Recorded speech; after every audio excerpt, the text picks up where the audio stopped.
چلیے بسم اللہ الرحمن الرحیم. آپ سبھی کا شکریہ یہاں آنے کے لیے. آپ سبھی دوستوں کو یہاں آنے کی تکلیف دی اور اپنے شارٹ نوٹس میں یہاں پہ آنے کی زحمت اٹھائی. میں آپ سبھی کا شکر گزار ہوں اس چیز کے لیے.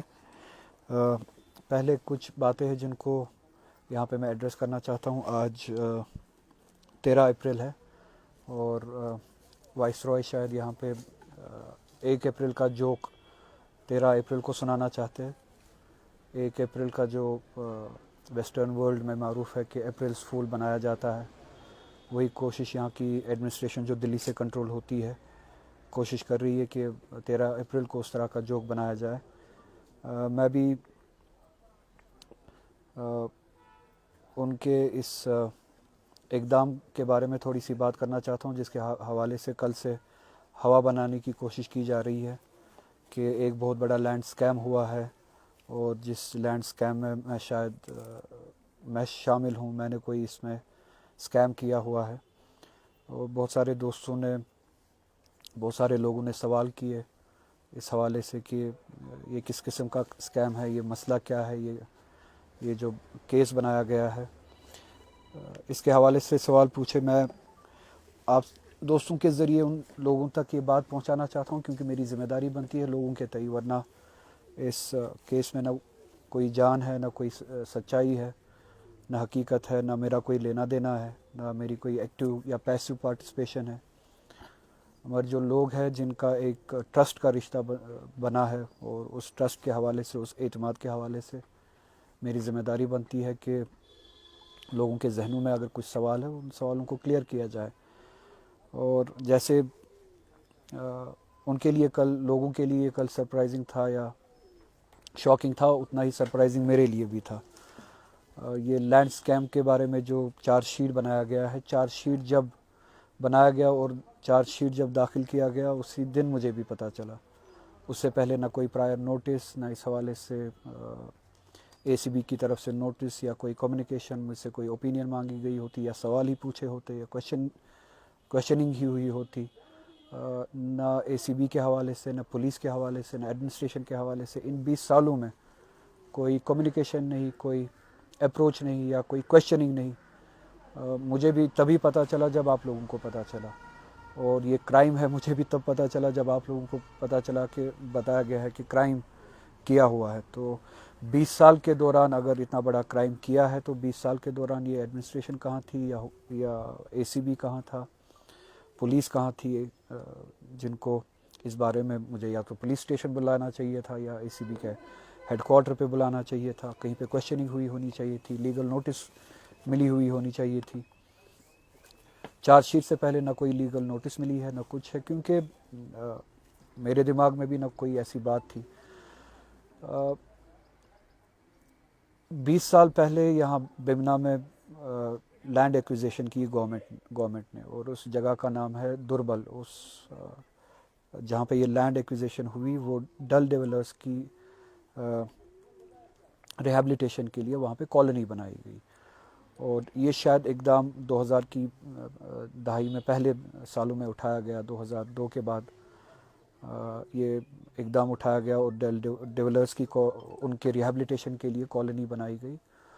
اور وہاں پہ جو جن کے قبضے میں پوزیشن میں وہ زمین تھی, وہ رخ تھی, وہ ڈل کے بیمنا کے بھی لوگ ہیں, درگن کے بھی لوگ ہیں, دندوسا ہے وہاں کے بھی لوگ ہیں, دربل کے لوگ ہیں جن کے پوزیشن میں وہاں پہ وہ زمین تھی, اور ان کو کمپنسیٹ کیا گیا.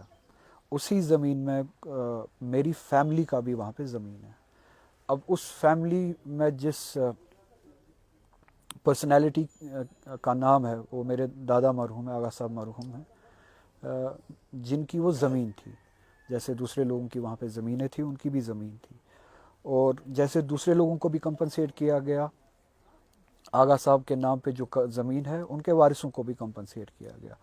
اب میں اس لائن میں تیسرے نمبر پہ ہوں یا تیسرے لیول پہ آتا ہوں. میں ڈائریکٹ بینیفیشری نہیں ہوں ان دا سینس کہ میری زمین ہو, میری خریدی ہوئی ہو. اٹس این انہیریٹڈ لینڈ, موروثی زمین ہے. اس لائن میں تیسرے نمبر پہ ہوں.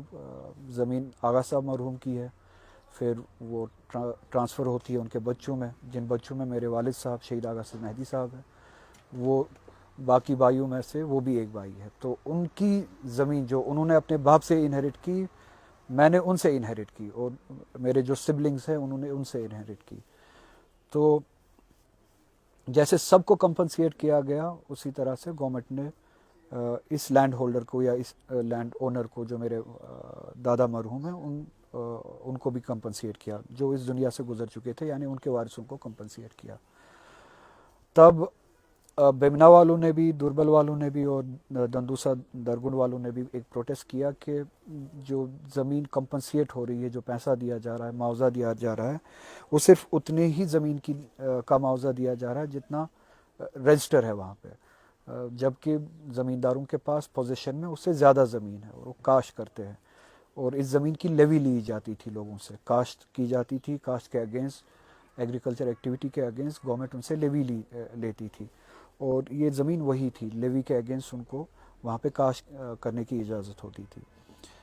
اور وہ ایگریکلچر ایکٹیویٹی کے اگینسٹ جو لیوی دیتے تھے، زمینداروں نے لیوی جتنے زمین کی دی تھی وہ پوزیشن سے کم تھی، تو اسی حوالے سے انہوں نے پھر پروٹیسٹ کیا کہ ہمارے پوزیشن میں زیادہ زمین ہے، تو ہمیں پوزیشن کے حوالے سے کمپنسیٹ کیا جائے. اور اس میں نہ میرا رول ہے، نہ میرے والد صاحب کا رول ہے، نہ میرے گرینڈ فادر کا رول ہے. تو گورنمنٹ نے وہ ڈیمانڈ ان کی سنی، اس پہ فیصلہ لیا کہ جتنا بھی پوزیشن میں ہے، سروے ہوا پھر سے کہ زمیندار کے پاس کتنی زمین پوزیشن میں ہے، ان زمینداروں کو وہ زمین کا کمپنسیشن دیا گیا. آپ نے کیمراز اٹھا کے جا سکتے ہیں، بینا میں بھی بینیفیشری ہے، دوربل، درگنڈ، اس سارے ایریا میں، دندوسا میں بینیفیشری ہے جنہوں نے پوزیشن کے حساب سے اپنی ڈیمانڈ کے مطابق، پوزیشن کے حساب سے جتنے زمین پہ وہ ایگریکلچر ایکٹیویٹی کرتے تھے، زمینوں کا کمپنسیشن لیا. جب وہ ایڈ ہوا تو شاید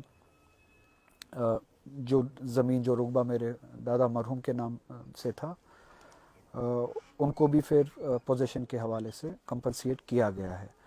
اب اس سارے پروسیس میں کہیں پہ انوالو نہیں ہوں، ڈائریکٹلی میں کہیں پہ انوالو نہیں ہوں.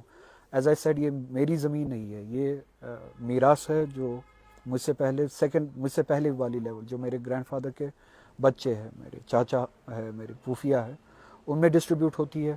انہی بھائیوں میں سے میرے والد صاحب کا جو حصہ ہے وہ ہم میں ڈسٹریبیوٹ ہوتا ہے، یعنی میرے والد صاحب کے جو بچے ہیں، ہم 3 سبلنگز، ہم میں ڈسٹریبیوٹ ہوتا ہے.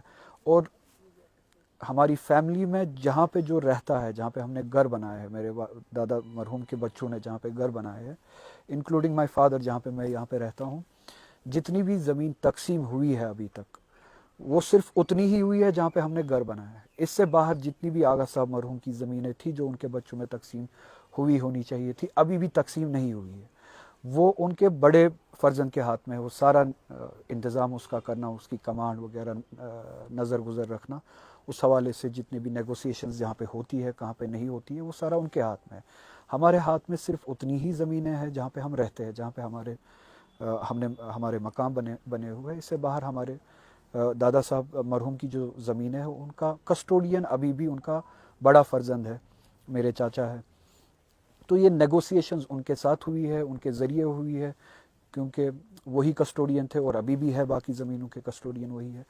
نہ نیگوسیشنز کے بارے میں ہمیں پتہ ہے، نہ زمین کے مقدار کے بارے میں ہمیں پتہ ہے. میں 3rd جنریشن سے ہوں، مجھے اس بارے میں کوئی علم نہیں ہے، نہ زمین کے مقدار کے بارے میں، نہ زمین کی قیمتوں کے بارے میں، نہ زمین کے پوزیشن کے بارے میں، نہ زمین کی ایکٹیویٹی کے بارے میں. ہمارے یہاں ابھی بھی کنفیوژن ہے کہ کہاں پہ کون سی زمین ہے.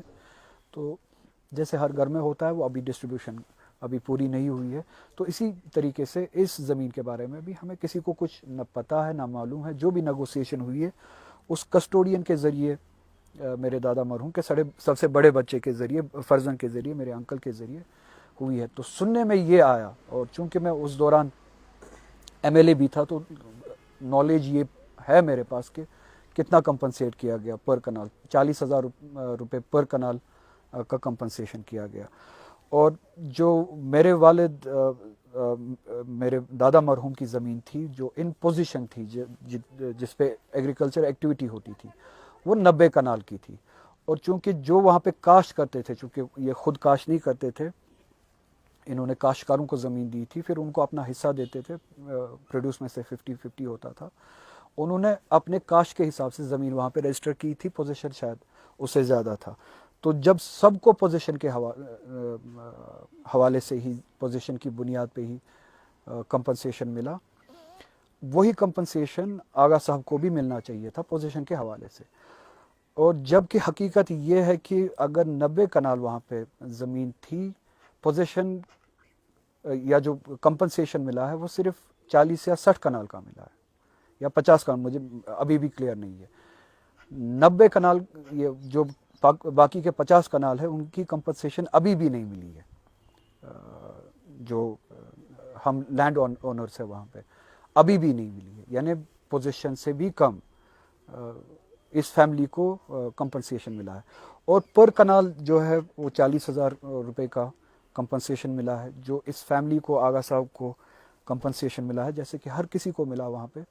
وہ شاید 40,000 آپ ملٹیپلائی کیجئے انٹو 40 کنالز، ان کا کمپنسیشن ملا ہے. اس کو پھر فردر ڈیوائڈ کیجئے آپ 12 بچوں میں، 11 بچوں میں، تو اس میں میرا حصہ، میرے والد صاحب کا حصہ جو بنتا ہے، اس کو بھی فردر پھر ڈیوائڈ کیجئے انٹو 3. شاید مجھے اس وقت یاد ہے 20 سال پہلے وہ شاید چیک ملی ہو 80,000 روپے کی، گورنمنٹ سے نہیں، کیونکہ میری کوئی نہ ڈیل تھی گورنمنٹ کے ساتھ، نہ کوئی نیگوسیشن، نہ میں کوئی ایکٹیو پارٹیسپینٹ تھا اس میں بینیفیشری تھا جو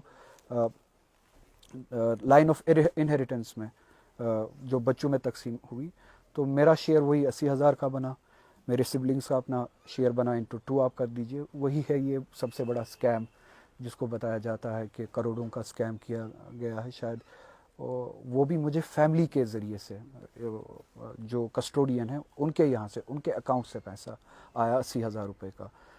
تو اس زمانے میں 20 سال پہلے. اس سے زیادہ نہ میری اس میں کوئی مداخلت ہے، نہ کوئی ایکٹیویٹی ہے، نہ کوئی نیگوسیشن ہے، نہ کوئی ایکٹیو پارٹیسپیشن ہے.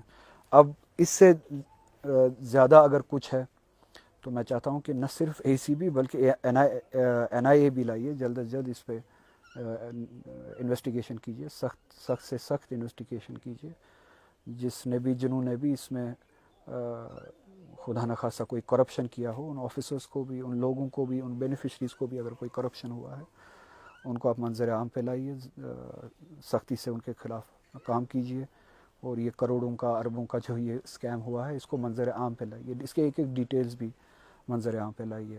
تو یہ تھی اس حوالے سے بات. میں یہ جو آپ دوستوں کو پتہ ہی ہے کہ ماحول کیسا ہے پچھلے سالوں سے، بالخصوص کچھ دنوں سے ماحول یہاں پہ اور ہی زیادہ ایگریسو ہوتا ہی جا رہا ہے پورے ملک میں. بی جے پی کا مسلمانوں کے حوالے سے وقف بل ہو یا بلڈوزر جسٹس ہو، اور کشمیر کے حوالے سے آپ کو پتہ ہی ہے.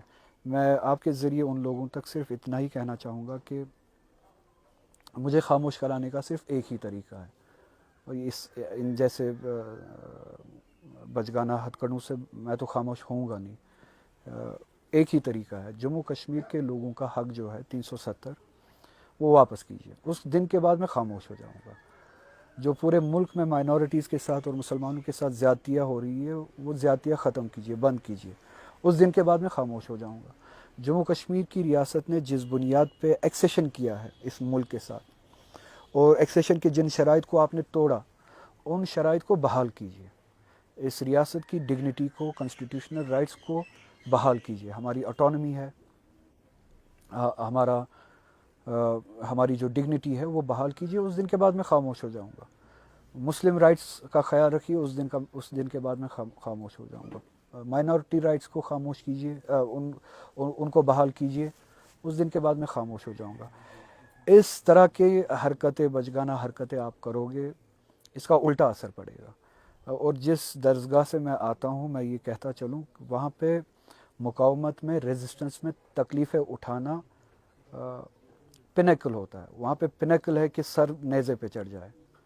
وہاں پہ اس دن کا انتظار کیا جاتا ہے کہ حق کے لیے، صداقت کے لیے سر نیزے پہ بھی چڑھ جائے. تو آپ کچھ بھی، یہ تو مذاق ہے، آپ کچھ بھی اس کے بعد بھی بنائیں. میری ذات ان چیزوں سے خاموش ہو نہیں سکتی ہے، کیونکہ اس درسگاہ میں، جس درسگاہ سے میں سیکھ کے آیا ہوں، جس درسگاہ سے میں بلانگ کرتا ہوں، وہاں پہ سر اٹھنا نیزے پہ، سر حق کے لیے پنیکل ہے، عروج ہے، اور ہم انتظار کر رہے ہوتے ہیں، ہم تلاش